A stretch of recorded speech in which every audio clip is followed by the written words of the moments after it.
Hello there to you on Instagram. I'm Donna Hoffman, so good to see you. Hello there to you, my gorgeous peeps over on Facebook. You're gorgeous on Instagram too, not playing favorites.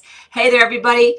Welcome to another Facebook Live and Instagram Live. I'm Donna Hoffman. They call me the Interior Design Advocate because I advocate on behalf of design lovers everywhere, professional design lovers working on your own home. If you love design, you and I are sisters from another mother. And I want to take you under my wing and make your life better through design, whether I'm helping you on your own home or whether I'm helping you in building your design business. So when I'm not coaching, and I'm so delighted to have been called one of America's leading design coaches, I actually run a luxury interior design company where we do impeccable design, whole home, whole room, multiple room, renovation, etc. We have won several awards. You see some of them over my shoulder there. I don't have them there so you can see them on camera. That's really literally the only place we had for them in the studio. So there it is. But anyway, every Tuesday I like to stop what I'm doing and come out here and talk to you along with all of you who have been showing up week in, week out. I love it. Every Tuesday, 4 p.m. And I like to talk to you about something that's on your heart and on your mind in design. And sometimes we do what I call a hard topic, which is not hard as in difficult. It's a very hard, concrete topic, having to do with a particular design element. We break it down and make it easier for you, just like I do in my online courses about design.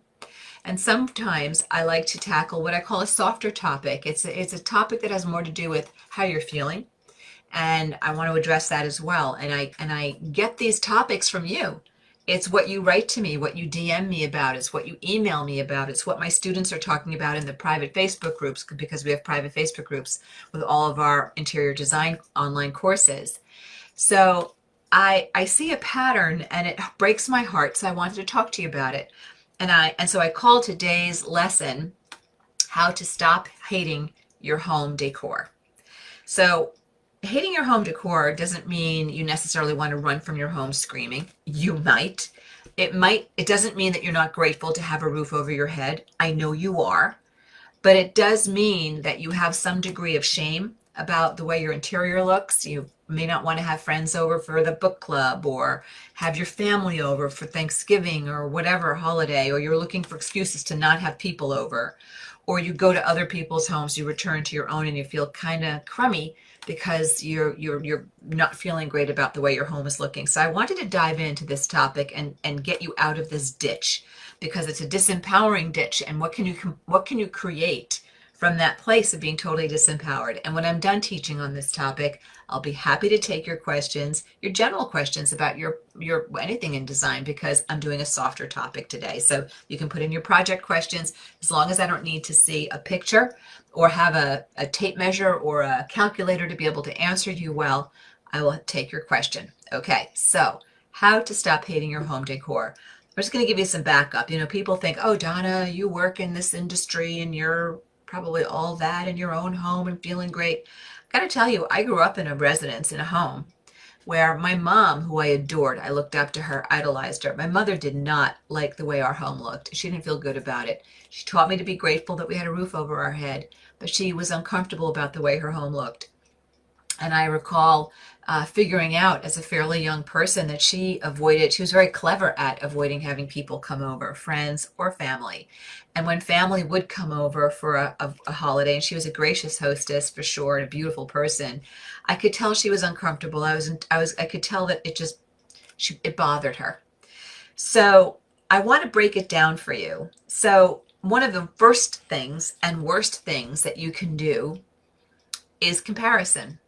And you have these things called phones in your hand all day, so it's very easy to scroll through on Instagram, scroll through at night while you're watching TV, or whip out the laptop or your iPad and go through House, or surf around, and drill down into the rabbit hole of Pinterest. And you just start comparing yourself to other people. But here's the thing, two things. Comparison gets you nowhere. Everybody has such a different path, but you are comparing perhaps your start to somebody else's end, or your middle to somebody else's end. And you are also comparing your real life to something that's been engineered and photoshopped and specifically styled. You know, there's no pile of stuff in the kitchen by the phone when we photograph kitchens, right, in the interior design world, to put them onto Pinterest or Houzz. So your comparison thing doesn't really work. You're looking at a snapshot in time of someone's home. So we're going to drill a little deeper on this, but if you can stop the comparison, that would be a great thing to do. Do you know that there are, I'm not going to go there. There are moments when every one of us, no matter who you are, no matter what the topic, when you have to put down your phone and say, I'm not going to feel good if I keep drilling down on this. So there it is. Oh, and P.S. guys, I did ask on Facebook, and you can't see it Insta. If you are willing, I'd love for you to tell me and share with everyone. I'll read them in a bit. What is it about your home that bothers you, one? And number two, how does it make you feel? So what is it about your home that bothers you, or a room, whether it's the whole home or just a room? And number two, describe the feelings. Don't just say bad. Describe the feeling, how it makes you feel to look at it or be in it. Anyway, so the comparison thing is bad. Alrighty. If you can, I would love for you to start to exercise a little more gratitude in that residence of yours, but we'll get there in a sec. So that brings me to the glass half empty phenomenon versus glass half full. So there's a great inventory exercise that you can do that will turn around the way you feel about your home. And it's the glass half full inventory. So what you're going to do is get a notepad, and you're going to walk into the room that's driving you crazy, or walk through your whole home if room by room is driving you crazy. And I want you to start to inventory first what it is in each room, in each space, that you really like or love. Is it the architecture? And name the feature. Write it down. You know, enumerate number 1, 2, 3, 4, etc. Once you get past the architecture, you know, what is there a piece of furniture in that room? Even if it's one piece that you really like, even if you don't like the color of it, do you like the shape of it? What do you really love or like? Is it the number of windows in the room, the view, the amount of light in the space? That's more architectural. The millwork, the fireplace. I don't know. You tell me. You're going to write all that down. And once you've done that, gone through architecture, then I want you to go through the furniture. As I said, is there a piece that you love because it belonged to someone? Is there a piece that you love because it was given to you, furniture-wise, or you inherited it? Or do you love it because, as I said, you love the shape, maybe not the color, or maybe you love the whole thing. It's one of the pieces in that room that you want to capitalize on because you really love it.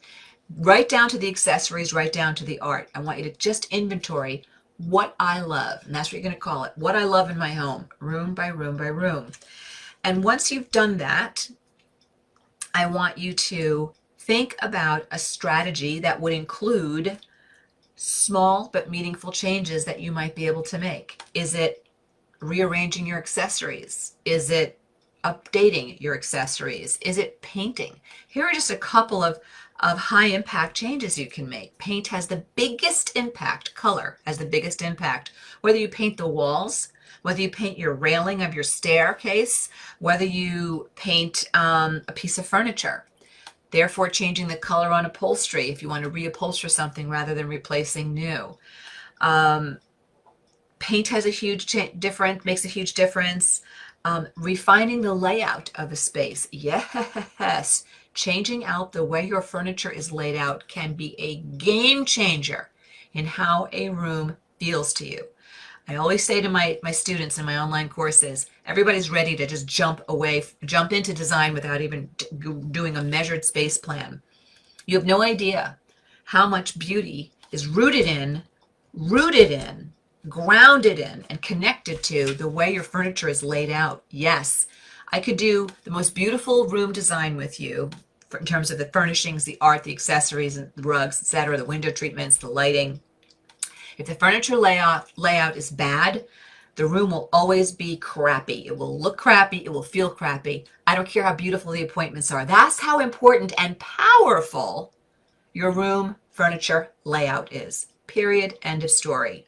So can you do something to refine? Are there things you can do to refine what you have, slightly add to what you have? Which brings me to my last point. If you can, get rid of the all or nothing mentality. For example, in my own kitchen, I would like to redo my kitchen, but got a new roof on our home this year. needed a whole new air conditioning and heating system this year. Ouch. Yes, you're right. Treating ourselves to a generator this year. That's a lot of discretionary income that just got wrapped up. So when it came to updating the kitchen, I thought, you know what could I do without touching the cabinets, without touching the backsplash, without touching the countertops?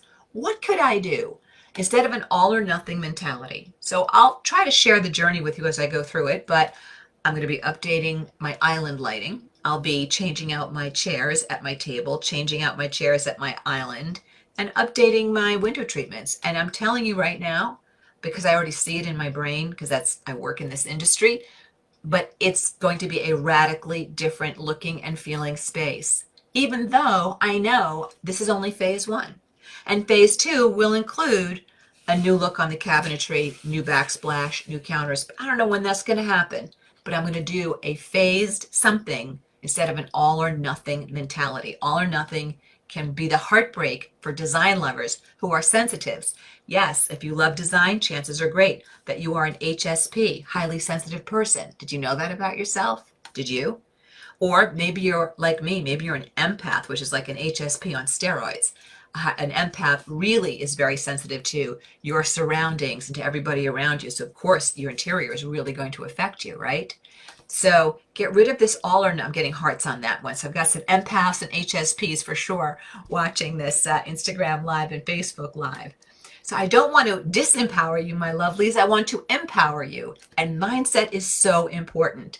So can we agree on this? Can we shake and hug on this? That you're going to stop beating yourself up and putting yourself in that awful go nowhere design ditch where you're spending time focusing on not liking your decor, and instead let's get you empowered with better mindset. If you missed any portion of this whatever the heck this is, Instagram Live and Facebook Live, you can certainly find us. I should have prepared better. Sorry, I was talking to Katie. You can find us on YouTube. You can rewatch this if you missed any portion of it or you came late. Also, something else you can do, there is a link in bio for you guys on Instagram, and in my description of this talk today, I gave you a link to one of my phenomenal online courses, Design CPR, Creating Perfect Rooms with Accessories. Yes, Design CPR, Creating Perfect Rooms with Accessories, where I show you how to lean into the power of accessories to redo a room, lean into the power of color to redo a room, where we actually look at space planning, how you can rearrange furniture to redo a room without spending money or a lot of money or any money. You decide. Big budget, little budget, no budget, you decide. So I left a link for you there.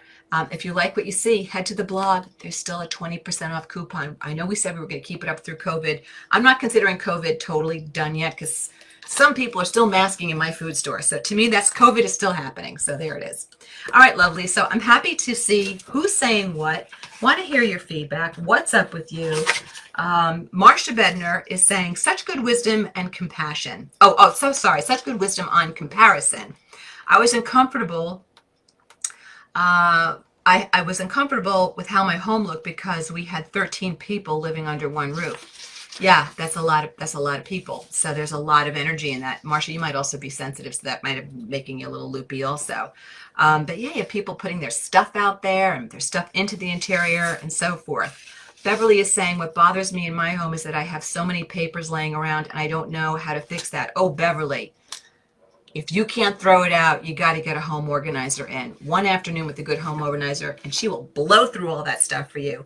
But all that clutter is just a bunch of stuck energy, whether it's furniture you hate that's just kind of stuffed into corners because you own it and doesn't really go together and it gets overpacking your spaces.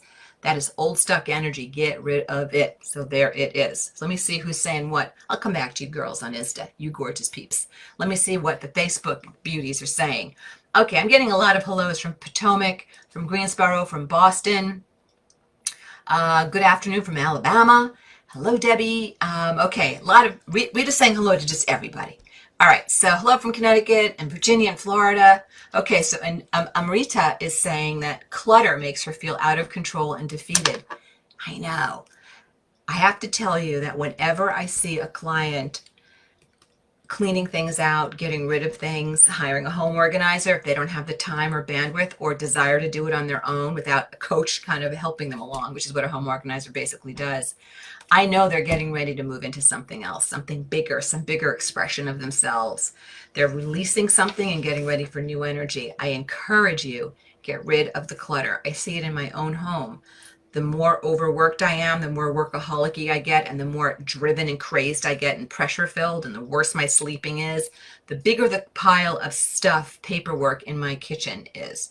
And then as I get a little more clear, I start to throw it all out, and everything, looks and feels better too.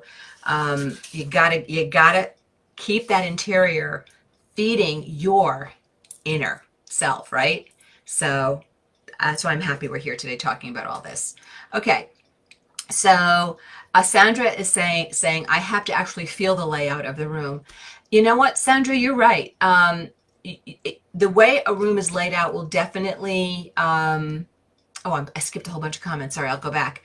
The way a room is laid out will affect you, and yes, you can feel your way through it, but it's very strategic and it's very numeric. Believe it or not, it's proportional and numeric. So you should absolutely learn how to do a space plan. If you don't know how, you can learn with me in one of my courses. Decorating Genius System is great, or figure it out with somebody else. But you got to do it. You got to learn that if you're serious, and if you're spending money on your home, you're willing to. I sometimes see people doing more research about their trip to Disney than how they should be spending money in their own home. Be wise, divas. I want you to design a residence that makes you feel phenomenal in your skin every day when you wake up, every night when you go to sleep. I want you to feel blessed by that residence, and I want your nest to just lift you, feed you, and fuel you. So, more sharing here from everybody. Aluniki is saying, and I hope I pronounced your name correctly. I apologize if I didn't. My home constantly makes me feel disorganized. Okay, something's off there, Aluniki, and I'd like to see you drill down. If you do that, the exercise I mentioned earlier, I'd like to see where that takes you and if that helps you, if you can see what you can release in certain rooms. Lori Flemmer Sutton is saying, I feel like I have too many accessories. You probably do. If you think it, you probably do. Even though I really don't, but it makes me feel cluttered and anxious. I'm very OCD. Lori, if you have the correct accessories are very strategic. There is a reason for every single piece in every room of your home, furniture and accessory.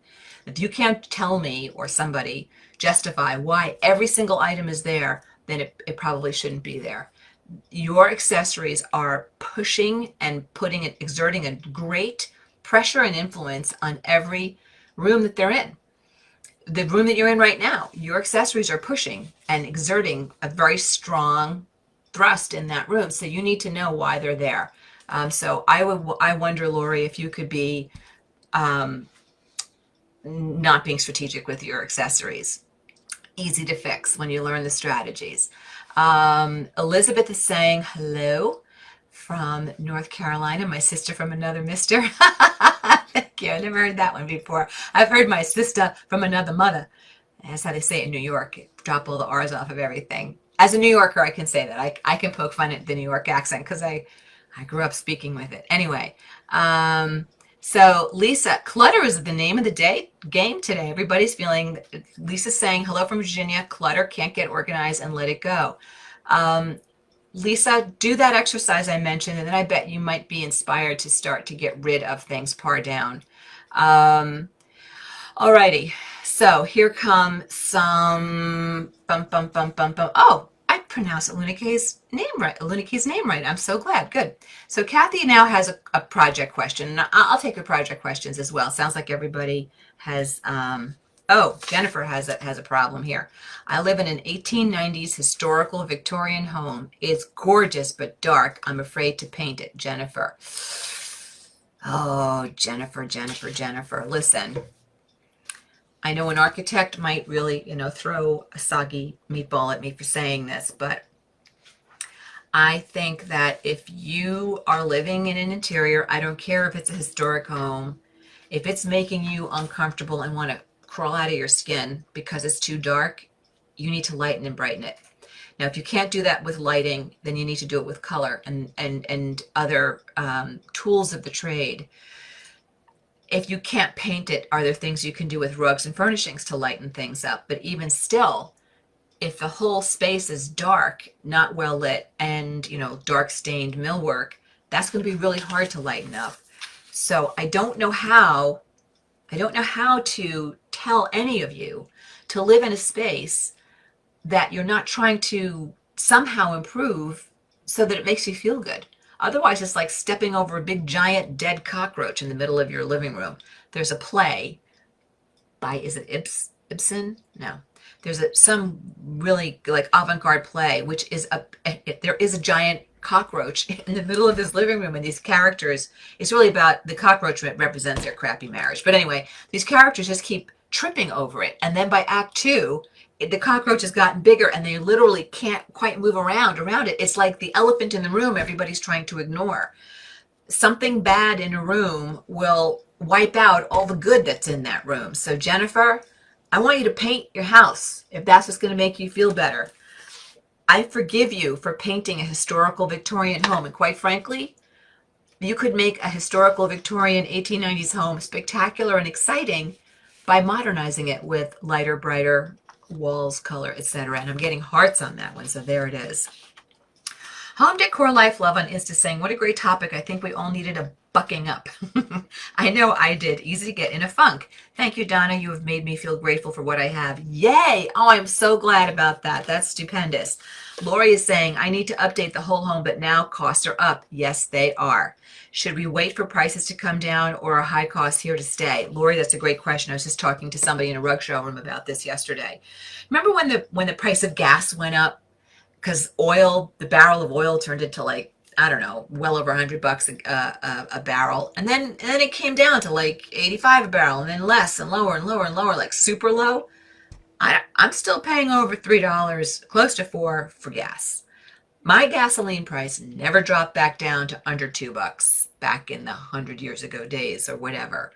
So I do think some prices might adjust and come down, but I don't think they're ever going to come down to the point where they were pre-pandemic. I don't. I hate to be negative Nelly here, but so my feeling is we are advising clients in just the opposite way. I wouldn't wait. I would get things on order before there's another price increase, because the home furnishings industry doesn't think it's going to catch up. Possibly some vendors are saying as much as 18 months. There is a container shortage in the world. If you haven't read about that, Google it. Meaning getting parts and guts over here to the United States, even for things that are built overseas, of course, but the parts and guts were for things being built in the US. Container costs, it used to cost, I just read in a trade magazine, trade paper, it used to cost $1,500 just to secure a spot on a freighter coming overseas. That was before the cost of the size of your shipment, the weight, the cubic feet. Just to have a ticket, right? Used to be $1,500, now $7,500. Price of lumber has increased in the last year over 200%, according to one of the last builders I spoke to 2 weeks ago. So Lori, I just go out there, rip the Band-Aid off, and purchase instead of waiting. Final 2 questions. Oh, Katie's giving me the high sign here. By the way, if you missed any portion of this, you can find us on YouTube at The Interior Design Advocate. If you're not following us on our teaching brand, that is at decorating.genius for you folks on Facebook at decorating.genius. And if you're not following us on our Instagram feed for our luxury interior design company at IDH Designs, do it, because you'll get to see little backstage, snippets of what we're working on. Okay, so last 2 questions. I think I got to all of them. Lori's saying that I'm correct on something. Sandra's saying absolutely on the left. She absolutely agrees on lightening up the Victorian home. I love what Debbie's saying. Debbie Atkins Montgomery. Listen to this, everybody. She's saying, own your home. Don't let it own you. Own your home. Don't let it own you. I love that. So good. Your home should be and feel like an extension of you, of your essential essence. It should feel wonderful to you. Okay? So that's the whole point of everything I teach in my online courses. The whole point of my coming out here every Tuesday, 4 p.m. Eastern, to talk to you about something. Next week, let me tell you what we're doing until I think, let's see if there are any other last minute questions. I don't think there are last call on questions. Next week, we're going to take a continuation of this topic, but we're going to become more action-oriented, not less mindset-oriented. And it's going to be, even though the title says, how to change your mindset when decorating your home. But we're going to put that into an action plan. So next week is how to change your mindset when decorating your home to create your action plan. Okay? So that's happening next week. Beverly is saying, Donna, you always give great advice. Mwah. I'm so glad you think so, Beverly. Natur, not form universe is saying, are gray colors cool? Well, gray colors, do you mean cool as in cold? They can be cold or warm depending upon their undertone. Are gray tones cool as in hip or in? They're in, but they're leaving and changing, or they're not as prominent as they had been. They're not the only game in town. That said, am I not designing with gray? Of course I'm designing with gray. Designing with all the neutrals: black, white, sand, taupe, gray, grayish. These are, you know, major spices like salt, pepper, and vinegar and lemon. You know, you need some of this going on. So don't be afraid of gray. But I wouldn't plaster it absolutely everywhere, every wall, every piece of, you know, wood furniture, every piece of case goods, upholstery as well. Okay, Pam Keslow Bedzo Payton said, would you post your websites separately, please? Post my websites. Do you mean the Instagram stuff? Instagram at IDH is at IDH Designs is for our luxury design brand, and then at decorating.genius is for my teaching brand. But if you mean my websites, you mean like a URL www blah blah. So if you want to see all of my online courses, then you would go to, spell it all out, I know it's long, theinteriordesignadvocate.com. www.theinteriordesignadvocate.com. I'll have somebody put that into the feed. That's to see all my courses and just kind of what we're about. Student before and afters, yes. And I've just got 2 great emails from 2 of my students with more great results. And our interior design company, if you'd like to see what we're up to and see my portfolio, just go to interiorsbydonnahoffman.com. That's Donna with double N and Hoffman with double Fs. There it is. Okay, dolls, I think we got it. I think we got to everybody. Jennifer Carnegie is saying, Donna, how do you feel about the grand millennial style? You mean like maximalist? Is that what's grand millennial? Maximalist, but it's incorporating elements of maximalist, grandma's house. Maximalist, but with elements from your grandma's house. Floral, and like floral chintzes and chunky things. I'd have to see it to be able to tell you if I liked it or not. I think eclecticism and maximalism is hard to do and do well. I think you can get a bloody mess really fast doing eclecticism. So I'd have to see it to tell you, but I do love taking an antique and popping it into a modern interior or transitional interior in a very fresh way. So I do like being able to take some of what is old and reinventing things. So Jennifer, hope that helps you a little bit. There's very little in design that I don't like. There are 2 design styles I don't like. I understand them. I just don't resonate with them. If somebody wanted to hire me to design them, I'd say, I'm not your girl. I don't resonate with that. And I'm not going to tell you what they are till the day I'm about to just take my last breath. Then I will ask for just 1 more serving of ice cream, and I will tell you what those 2 design styles are. Okay, peeps, I'll see you next week. 4 p.m. Eastern, we're going to get you into action, how to change your mindset when decorating your home to create an action plan. All right, talk to you later. See ya. Hi, this is Donna. Thanks so much for watching. And if you like this video, please hit the like button and comment below so I know what you think. And don't forget to subscribe to the Interior Design Advocates channel so you don't miss any of our great content.